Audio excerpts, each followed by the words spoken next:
Vini di confine, storie di vini e vignaioli. Prima di andare nello specifico, mi piacerebbe iniziare raccontandovi delle zone. Oggi iniziamo parlando dei colli orientali del Friuli, ovvero la zona che va dai comuni che si trovano a sud-est di Udine, Butrio, Manzano, San Giovanni Natisone, Corno di Rosazzo, fino a nord a Tarcento e Nimis, una zona che comprende circa 200 aziende vitivinicole, circa 2000 gli ettari vitati. Negli ultimi anni credo che questa zona sia quella che ha meglio interpretato il concetto di terroir, inteso come la francese. Sapete benissimo che non esiste una traduzione perfetta del concetto terroir, ma lo possiamo ipoteticamente rappresentare come un quadrato dove in un lato troviamo il suolo, in un lato troviamo il vitigno, in un lato troviamo il clima. Il quarto lato è quello più difficile, ovvero l'uomo, il vignaiolo, che vive interconnesso con la comunità locale, storie, tradizioni e cultura. Chiaramente l'uomo, il vignaiolo, è solo una parte di tutto questo discorso del terroir. La storia della viticoltura in questa zona parte dai Celti, ma si sviluppa quando i Romani fondano Cividale del Friuli. Poi il vino in questa zona va in crisi e nel Medioevo il vino friulano viene esportato in Nord Europa, poi parleremo di piccolette e altre cose molto importanti. All'inizio del secondo millennio i patriarchi di Aquileia hanno chiamato i monaci benedettini e hanno preso come zona fulcro l'abbazia di Rosazzo, che è iniziato ad essere una delle zone più importanti per l'economia del territorio, ma soprattutto per la cultura della vite. Passano i Romani, i Longobardi e il regno, la zona dei colli orientali passerà sotto controllo della Repubblica di Venezia, poi dal regno napoleonico e fino al regno austro-ungarico, fino al riunirsi nel regno d'Italia. Le zone sono diverse, troviamo le zone alluvionali, le zone eluvio-colluviali, che sono essenzialmente processi di disgregazione e alterazione del terreno marnoso del Flish, ovvero la Ponca, che è la superficie abitata maggiore. I vitigni coltivati sono numerosi, addirittura ci sono aziende che hanno anche 20 referenze. Qua vivono bene gli autoctoni, il Refosco al peduncolo rosso, il Refosco di Faedis, il Pignolo, Schiopettino, Tazzalenghe, Friulano, Malvasia, Ribolla Gialla, Piccolet, Verduzzo. E tra gli alloctoni presenti troviamo Merlot, Cabernet Sauvignon, Cabernet Franc, Pinot Nero, Pinot Grigio, Sauvignon, Chardonnay, anche Riesling Renano addirittura.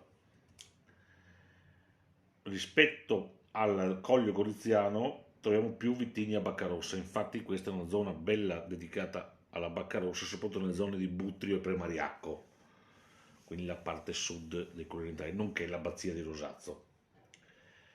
Il Pinot Grigio merita una menzione particolare perché è un vitigno che in questa zona veniva prodotto sempre in versione ramata, ovvero un vino che rimane a contatto con le bucce le 24-36 ore. Non è né un bianco né un rosso, ma è un bianco travestito da rosso. E nonostante sia stato svillito da troppe cose, da troppi fattori negli ultimi anni, rimane comunque un bel vino che dà delle belle espressioni nei colli orientali. Nel 1970 nasce la DOC, Colli Orientali del Friuli, e anche il Consorzio di tutela. All'interno, come detto, abbiamo 6 sottozone e 3 DOCG. Le DOCG sono: la prima è Ramandolo, che viene prodotto nei comuni dei territori di Tarcento e Nimis e prende il nome dalla frazione di Ramandolo, di quest'ultimo comune. È un vino a dessert prodotto con uve verduzzo friulano, che in zona viene chiamato verduzzo giallo o verduzzo di Ramandolo, appassite in pianta o in cassette. Qua la zona è particolare, la viticoltura è eroica veramente, ci sono vigneti terrazzati, le pendenze sono forti, il clima è unico con grandi escursioni termiche e grande piovosità. Considerate che questa zona è probabilmente una delle zone in Friuli, la zona di Cividale, la zona di Cialla, tutta questa zona qua, Nimis, è una delle zone più piovose di tutta Italia. Il Ramandro quindi è un vino dolce, ma comunque tiene una buona freschezza, una buona presenza di tannini dovuti al verduzzo. Insomma, è un bel vitigno anche se non ha un grandissimo successo. La seconda DOCG nata in Friuli è quella del Picolet, che è dedicata alla quale è dedicata solo una parte della zona di Colli Orientali. Il Picolet si può produrre solo in versione dolce. I vigneti si trovano in varie zone tra i 100 e i 400 metri. Il comune più famoso, la zona più famosa, non il comune, la zona più famosa per il Picolet è la collina di Rocca Bernarda. E questo vitigno ha fatto la storia in passato in Friuli. Nell'Ottocento era uno dei vini più importanti che veniva servito nelle corti europee. Ultima nata in Friuli la DOCG Rosazzo. Qua si parla di un blend dove il Toccai friulano è il minimo al 50%, c'è una parte di Sauvignon che va dal 20 al 30%, una parte di Pinot Bianco e o Chardonnay che va sempre dal 20 al 30% e infine la ribolla gialla fino al 10% massimo. Poi si possono comunque utilizzare altri vitigni idonei alla coltivazione nella DOC Colli Orientali fino a un massimo del 5%, i vini consentiti famosi. La zona di produzione di questa DOCG è la parte meridionale della DOC. Siamo nella zona dei pressi dell'abbazia di Rosazzo e giriamo tra i comuni di Manzano, San Giovanni del Tisone e Corno di Rosazzo. Ad oggi sono pochissime le etichette prodotte da questa DOCG, voluta fortemente per proteggere sicuramente e promuovere l'abbazia di Rosazzo dall'azienda Livio Felluga. L'abbazia di Rosazzo è una delle cantine più vecchie del Friuli, infatti risale al 1200. Il vino di Rosazzo è sempre stato considerato anche dalla Repubblica di Venezia e quindi è diventato famoso anche oltre confine. Oggi l'abbazia, le cantine sono gestite dall'azienda, le cantine e una parte dei vigneti, quelli di proprietà della Curia di Udine, sono gestiti dall'azienda Livio Felluga, che in questo momento sta anche ristrutturando le vecchie cantine, probabilmente per renderle produttive. Attorno all'abbazia ci sono tantissimi altri vigneti di aziende quali Colutta, Ronchi di Manzano, le Vigne di Zamò, Casasola e altri, insomma.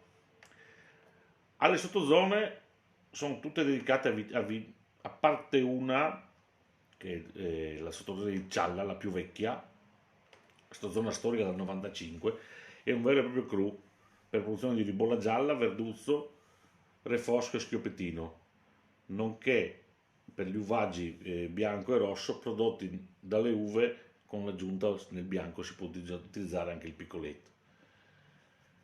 Quest'ultimo, se vinificato in purezza, prende il nome, denominazione di DOCG Colli Orientali del Friuli Piccoletto sottozona Cialla. Questo è un territorio unico, è un territorio dedicato all'azienda Ronchi di Cialla, l'azienda che ha recuperato lo schioppettino, l'azienda storica del Friuli, e solo loro hanno vigneti in questa zona, loro sono proprietari di tutta la collina e solo loro possono produrre i vini di Cialla. Seconda sottozona nata è la sottozona dello schioppettino di Prepotto, che è la zona del comune di Prepotto, dove tradizionalmente veniva prodotto, secondo qualcuno, lo schioppettino. Qualche produttore dice ancora che lo schioppettino si può produrre solo ad Albana, perché quella è la zona più vocata per questo vitigno. Diciamo che qua c'è solo l'uva schioppettino, solo i vini prodotti da uva schioppettino in purezza, e gode di un disciplinare restrittivo, però all'interno troviamo versioni più fresche e anche riserve. Altra zona interessante è la zona refosco di Faedis, che non è il refosco nostrano, non è il refosco feduncolo rosso, ma è il refosco nostrano, un refosco storico che era scomparso perché il refosco del peduncolo rosso è un po' più gentile, un po' più aggraziato, un po' più morbido. Comunque la zona è a nord, tra i comuni di Faedis, Atemis, Nimis, Povoletto e Torreano. Anche qua abbiamo le aziende, non sono tantissime, sono 7-8 aziende che producono, sono molto interessanti perché escono con un'etichetta unica, bottigliette uguali, una zona da provare, insomma. Poi a Rosazzo sono state create due sottozone, una dedicata alla ribolla gialla, in quanto si ritiene che la ribolla gialla sia nata qua, sia autoctona proprio della zona dell'abbazia di Rosazzo, e l'altra zona è dedicata al re dei vini rossi friulani, ovvero il Pignolo, un vino difficile ma capace di dare vini di spessore incredibili, complessità e longevità superlativa.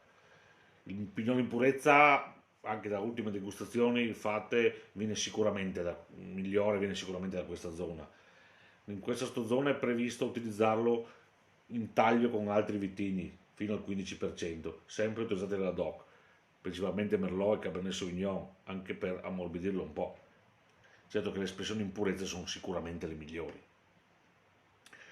Ultima zona che non è ancora ufficiale, ma dovrebbe rendere reso ufficiale quest'anno, è la sottozona di Savorgnan al Torre, dove era creato il Blanc di Savorgnan, dove al momento ci sono 6 aziende interessate alla valorizzazione di questo bianco, dove si parte da un concetto storico di vigne esistenti miste di Piccolite Friulano, dai quali viene creato questo blend.